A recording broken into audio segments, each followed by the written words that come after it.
La mitología nórdica es un conjunto de creencias y leyendas creadas por los pueblos germanos de Escandinavia, en el norte de Europa.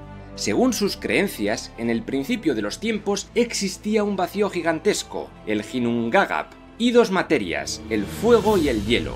Pronto se mezclaron en este vacío y se creó el universo. De esa fusión también salió el gigante primigenio Ymir. Junto a él apareció una vaca mágica llamada Audumbla, que lamió el hielo alrededor de Ymir y con ello apareció el primer dios, Buri. De su hijo Bor saldrían los primeros dioses Asir, los principales de esta mitología, como el dios Odín.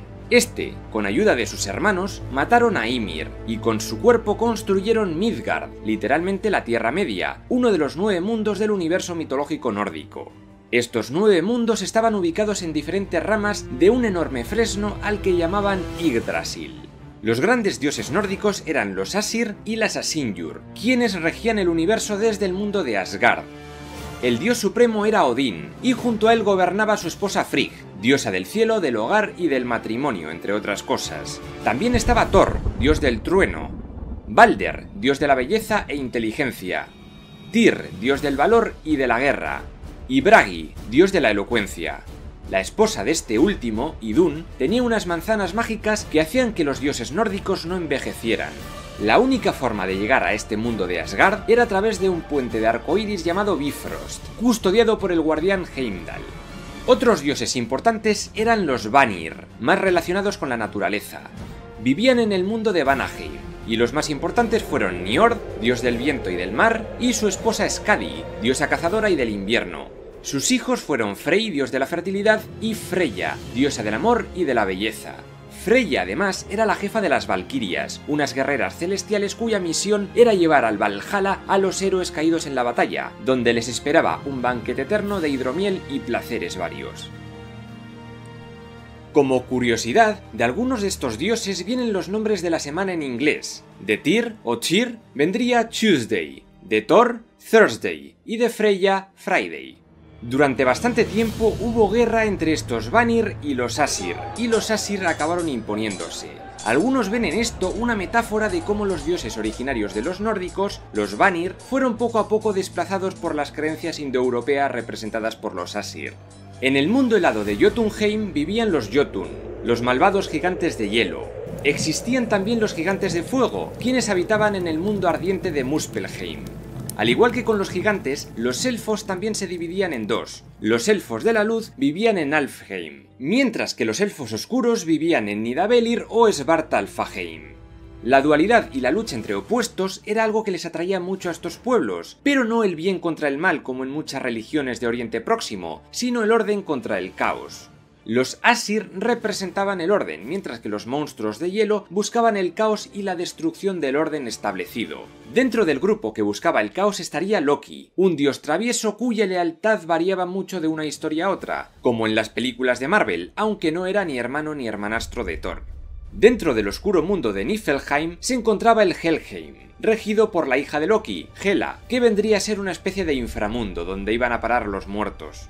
Finalmente queda el noveno mundo, Midgard, nuestro mundo, pero estuvo vacío hasta que a Odín un día le dio por tallar 2 humanos de los troncos de unos árboles. De allí salieron Ask y Embla, que vendrían a ser una especie de Adán y Eva. Se piensa que este origen pudo haber estado influenciado por el cristianismo, que empezó a llegar a la zona hacia el siglo V. Hasta la llegada del cristianismo, las tribus germanas raramente levantaban templos a sus dioses. Como mucho hacían túmulos, algún altar dentro de las casas o directamente se iban al bosque, pero poco más.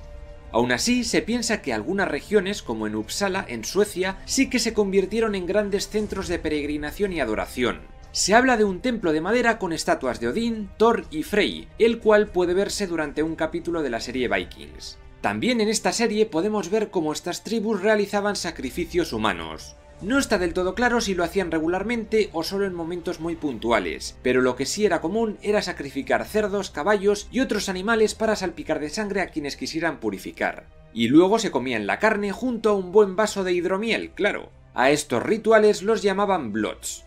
Lo que a muchos sorprenderá es saber que la tradición de poner el árbol de Navidad en las casas viene de estos nórdicos, quienes desde antes de la llegada del cristianismo ya veneraban todos los años a un árbol que representaba el Yggdrasil. Los nórdicos creían que en algún momento llegaría el fin del mundo, el Ragnarok, que sería una especie de renacer del universo.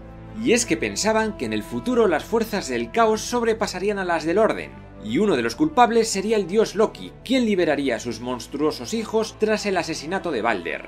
El oscuro lobo Fenrir se comerá a Odín, y la gigantesca serpiente Jormungandr matará a Thor. Finalmente el gigante de fuego Surt arrasará todo a su paso. A diferencia de la religión cristiana, los nórdicos nunca tuvieron un libro sagrado donde dejar constancia de sus creencias. Todo se transmitía oralmente a través de cuentos y poesías. Sin embargo, durante la Edad Media, a un islandés llamado Snorri Sturluson se le ocurrió compilar todas estas historias en la Edda prosaica. También existe una Edda poética, pero su autor es incierto. Además de esto, habría que incluir las sagas de reyes y héroes, como Sigfrido, Beowulf, el Cantar de los Nibelungos, Ragnar Lodbrok, etc. Si queréis conocer en detalle algunas de estas historias, os invito a pasaros por mi canal principal, pero eso es otra historia. Y si os gustan los errores históricos en películas y también de guión, podéis echarle un ojo a mi otro canal, Agujeros de Guión.